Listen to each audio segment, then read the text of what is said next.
I gotta show you what she's wearing. My mother-in-law picked her up these adorable like matching socks. And then I had this perfect little onesie. Oh, so fun dressing up little girls, isn't it? I love my little boys, and I have 7 boys. They're not all little anymore, but we had 6 boys in a row. She's making a bald patch on her head.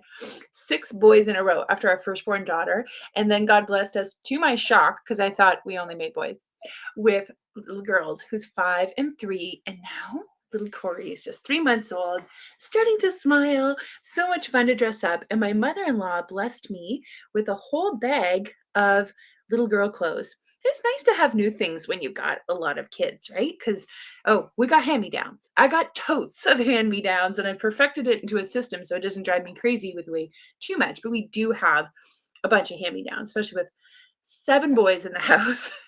Because the youngest boy right now, he's only 2, so he'll be joining the fray, and he's already starting to get hand-me-downs. But isn't it nice to have new things for your littles, especially in the big family model where hand-me-downs are the norm? Well, today I'm going to share about the rhythmic routine of my day. This is by popular demand. I've been asked by several women in my big family moms group, Tara, what does your day look like? Especially, because I homeschool. My husband and I run 2 businesses. He takes charge of one, and I do more of the oversight of another. And then, of course, oh yeah, 11 children. So I have 3 main strands of my life as a big family mom. Kind of, if you think of a braid, and I weave it together in the flow of my day, but it wasn't always like this. Let me tell you, it's kind of embarrassing, but I'm gonna be real. In the early years when I was a newer big family mom, and God had just, massively changed our hearts by inviting us to trust him with our family size and all the logistics that came after that. So once I was building on that foundation of this radical core level trust that God, you said children are a blessing. And you said you're the provider. You are Jehovah Jireh. You are the shepherd. You will provide. We shall not want. Maybe we won't go to Disney every year, but I trust that we'll have, our children's bellies will at least be filled and they'll have clothes on their back, even if they're hand-me-downs. So we started that journey when I was 4 kids in to now 11, trusting God with everything. Well, here's the thing though. I hadn't been prepared for motherhood, and God didn't necessarily download matrix style all of this motherhood wisdom and knowledge into my mind. It's been a journey of learning. I used to be so uncoordinated in terms of a routine as a younger mom when I only had 4 that I would regularly forget to even defrost anything for dinner. Ugh, I'm like cringe. I know it's not the worst, but I guess it just goes to illustrate what it was like in the early years and how far I've come, how much I've learned. I would routinely forget how to even defrost things the night before. And, it'd be an hour till supper time. My husband would be coming home from his just job, and I'd have nothing ready. And then I'd be like, ugh, okay, I guess we're just gonna have eggs again. Ugh, okay, I guess we're just gonna have macaroni and cheese again. And some kind of just throw it together, kind of more stressful dinner. And then I was sacrificing nutrition because I wasn't really planning and I didn't have a flow to my day. I had no real routine because I was treating motherhood. I was just figuring it out as I went along. I wasn't prepared for motherhood. I didn't know. I went to school, my mom went to work. So what did I know about being a full-time stay-at-home mom with, at that time, 4 children and pregnant with number 5, and now trusting God with the road? And I knew mathematically that unless the Lord, held back children, we could easily top a dozen by the time I hit menopause. Well, here I am turning 44 in September, holding baby number 8 who's nursing just below the screen. So yeah, I did not know what I was doing, and I didn't have a routine to my day. And I knew at the back of my mind there was this pit of dread that eventually this lack of any kind of routine was going to catch up with me. But I think I just kept my head in the sand. I'm like, don't think about it. And then there's nothing to worry about, right? That works for a little while. And it's okay to sometimes buy a little time when you're just dealing with the immediate situation. But I was doing this for months, and months were turning into years. And then it was catching up with me quick. It was catching up in the area of our nutrition. It was catching up in the area of stress. Well, eventually I just came to a point, and there's a whole other story of something's got to change and it's going to be in me, right? God wasn't going to download, like I said, matrix style, a wealth of knowledge that, ideally would be passed on generationally, right? From mother to daughter and so on. But it hadn't. Things have changed in the last 50, 60 years since the advent of birth control and all of what that's meant in terms of the sexual revolution and women going to the workforce in droves, because they could now with birth control. I mean, that's a whole other talk for another day. But there's been massive seismic shifts culturally in the West. I'm up here in Canada, but it's been the same here in the north part of the northern hemisphere as it has in the States. Good morning, Cindy. Good to see you here. So today I'm just going to share with you a snippet of my life of how I do have a flow to my day, because I finally do have a rhythmic routine. I did finally get real and do some of the hard work of what was really going on in me, because it really came down to, as a Christian, a renewal of my mind, right? To no longer conform to the pattern of the world and treating motherhood just like a hobby or like this lesser thing, or even a drudgery or a doom. I had a lot of messed up thinking that I just picked up along the way since being a child. No one overtly taught me these things, but I picked them up. However they got there, and they were just showing their fruit in my life. Even as things as simple as not bothering to think ahead to the next day because I was just stuck in the first, in day one. And though it might be small to think, oh, well, every once in a while people forget to defrost something. That's true, and I still do today. But it was something deeper. I would honestly, it was even more sinister than that. I had a very low view of motherhood hidden in the depths of my heart. And until I dealt with some of that heart stuff, it became very difficult to just pile on a routine on a really shaky foundation. So there was some core stuff that happened first. So what I'm going to share with you today is what happened next. So if you think, oh, I'll just copy what Tara's doing. I mean, there's wisdom in there. I'll share with you the art, the science, the math, quite frankly, of how I portion out 24 hours in a day, what it looks like for me in a really rhythmic flow, because it works really well now. I almost never miss the beats of the things that are important to me. And it's flexible enough that in the season of a newborn or postpartum like I am now, I can make the adjustments that I need to make and roll with it rather than always being so rigid and setting myself up for condemnation. So just understand that what I'm sharing with you now, it's built on a foundation. It didn't come out of nowhere and I didn't learn it overnight. But hopefully in sharing with you now, it can inspire you, it can educate you, give you some tips of adjustments you could make. But understand if what I've said first about stuff in your heart, your view of motherhood, if that's actually really tugging on your heart, that's resonating with you, you're like, ooh, okay, that actually could explain a lot, then feel free to connect with me. I've got a link to my Big Family Moms group below. I've got a lot of free resources and gracious support to deal with the heart of the issue. And then it gets so much easier then. Once you've dealt with the heart stuff, your head can begin to change, your thinking can begin to change, and then it becomes like downhill with the wind at your back instead of the other way around. Because if you just try to build a routine on a shaky foundation, it's like set a clock until it all falls apart, right? Maybe it'll be a week, maybe it'll be a month, but like anything, right? If you're building on a very, very shaky, sketchy foundation, eventually the fruit will rise to the surface, and there it is. So, got some notes on how I do my rhythmic. I call it rhythmic because it really does have more of a rhythm than a very, I do have some alarms set on my phone, like when I get up in the morning and to remind me of some certain hour changes throughout the morning because I homeschool.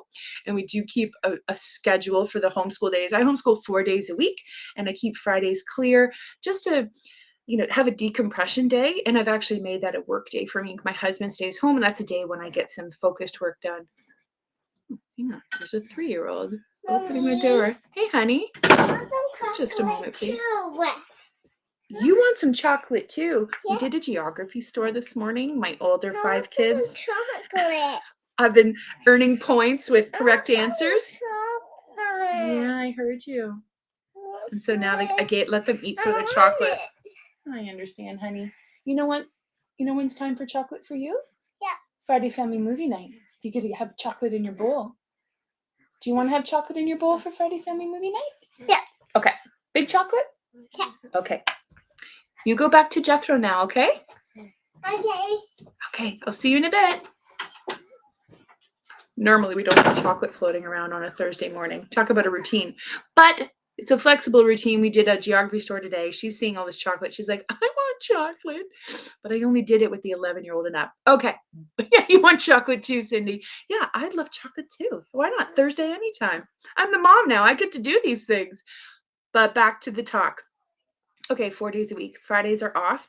I do that to have normally a decompression day, but right now, because I am working a business 5 to 10 hours a week, that's when I do a lot of my behind the scenes work.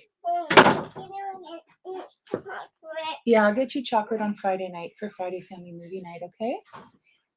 Do you want to stay with me for a little bit and play with the toys in the bag? They're right beside my bed. Okay. All right. We'll just keep going with her. See? Flexible routine. She's not normally with me at this time of day, but I'm live. I have a nursing baby, so she'll play and I'll keep going. Because here's how I do it during my day to get to it real quick. I had a big, long intro and haven't even gotten to the point, so bear with me. How I do it is I set an alarm in the morning. I used to get up an hour earlier than I needed to so that I could get some work done in the quietness of the morning. However, my body needs more sleep right now. I am 3 months out from my 10th C-section, and I just found that my body was saying, Tara, you need more sleep. It was almost like this deep level Holy Spirit, Tara, you need more sleep. And I'm like, okay. Because I tend to be more of a night owl. I love to stay up till midnight, the quietness of the night. I'm more of a cool of the evening girl than the cool of the morning kind of girl. But just the wisdom of the Lord for this season of my life was to get more sleep. So I've been sleeping in really to the last possible minute, but I do set an alarm. I get up at 7:40 because my morning starts at 8. 8 is when I'm downstairs, fully dressed, ready to go. So I gave myself 20 minutes. The first 10 is spent with the Lord. I have a Bible app my husband and I share called YouVersion, and we're reading through the Bible in 2 years. So the first thing I do before I even leave my bed, I've gotten to a good habit on this, is I do my daily reading. I have a pause of prayer. And then get dressed. And I'm downstairs by 8 o'clock. My baby right now, she's a real sleeper. She sleeps almost all morning, doesn't get up till right about now. This is her first nurse of the day. And so I've got the whole morning clear and easy to homeschool with the kids. So we get going right after breakfast. Real quick, how did all the kids get there by 8 o'clock if I didn't get up till 20 to 8? Well, we have a buddy system. I'm at a stage of life where it has been different in the early years. This is right now. Different story if you say, Tara, what was your routine like 10 years ago? Well, that's a different question. But what's like right now? I got a buddy system going on. So my 17-year-old daughter shares a room with her 5 and 3-year-old sisters. Her main chore of the week is to get those girls ready in the morning and get them ready for bed after supper. So those 2 beats in the day are very rhythmic and they work beautifully. So they're safe. And I have a buddy system upstairs for the boys.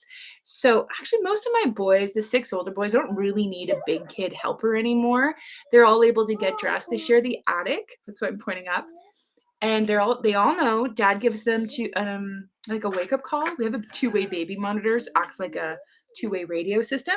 At 7:30 in the morning when he's up walking the dog, he says, okay, boys, 7:30, I'll be up in half an hour. So they get their warning, they get dressed, they make their beds because there's inspection at 5 to 8. And then at 8 o'clock, everybody, barrels downstairs. There's like a pack of rhinos going through my house at 8 o'clock. Everyone's downstairs. Breakfast is already on the table because that's one of our annual assigned chores. This year it's the 13-year-old who's on it this year. So the table's set. It's just a simple cereal breakfast during the school week. And boom, everyone sits down, has breakfast. I do my own thing. I take like my supplements. I don't really eat until later in the morning. I'm not hungry. And right as we're going downstairs, my 15-year-old oldest twin son, his chore in the morning, this is one of his annual chores, is to get up the 2-year-old, sleeps in like our guest room right now, gets him dressed, changes diapers, brings him downstairs. So all the littles are taken care of. Actually outsourced that right now. And they all come downstairs at 8 o'clock. And then right as soon as 8 o'clock is over, we have breakfast. We start our lessons. Everybody's got a bin. Just a second, please. I'm having a talk. Okay? Thank you. Everybody grabs their homeschool bin and away they go. My teens, they've earned the responsibility of going off wherever in the house they want to quietly work, to the attic, to their bedroom, to their bed, whatever, because I know that they're going to be diligent and get started, and they have already a printed out list for the whole week. They just check it off. I make that every Wednesday afternoon, and away they go.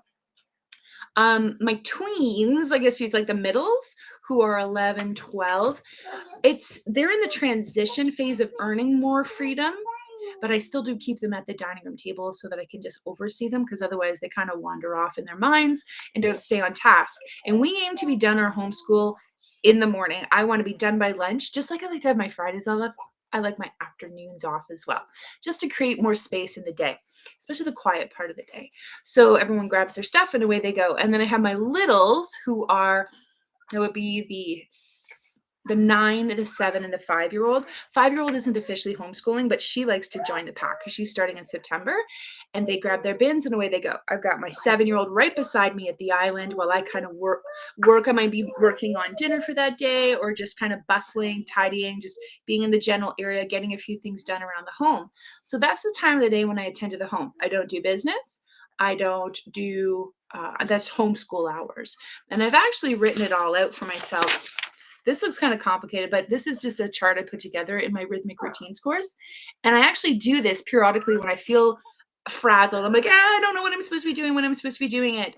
I've portioned the whole morning to be home school. So I'm not trying to do I'm not trying to do home business. I'm not trying to do that other stuff.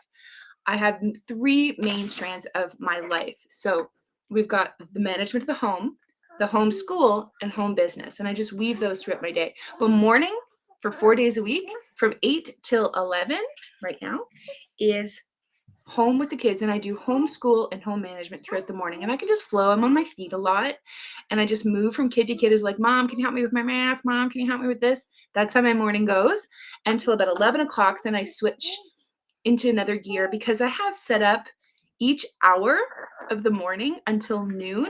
I have older kids taking care of little kids, the two littles who would be dangerously unsafe if they were just left free. In the earlier years, they just stayed on the main level with me and I made it work.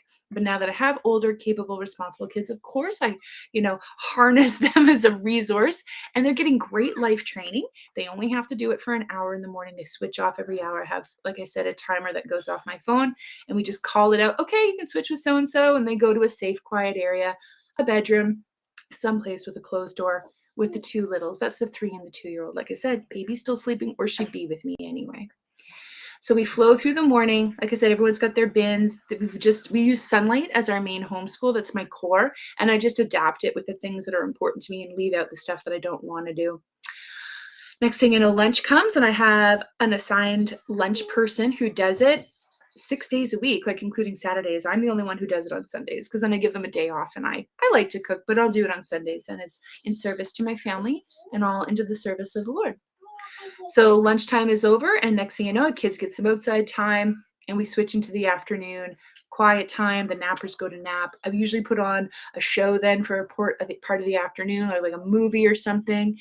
And I have some time then to work on my business affairs for about an hour, hour and a half, quietly in the afternoon. Next thing you know, it's 3:30 snack time, and away we go. Then I have a big home time of the day where we just, kids are eating snack, kids are walking the dog, people are going to play outside. Supper is about 5:36.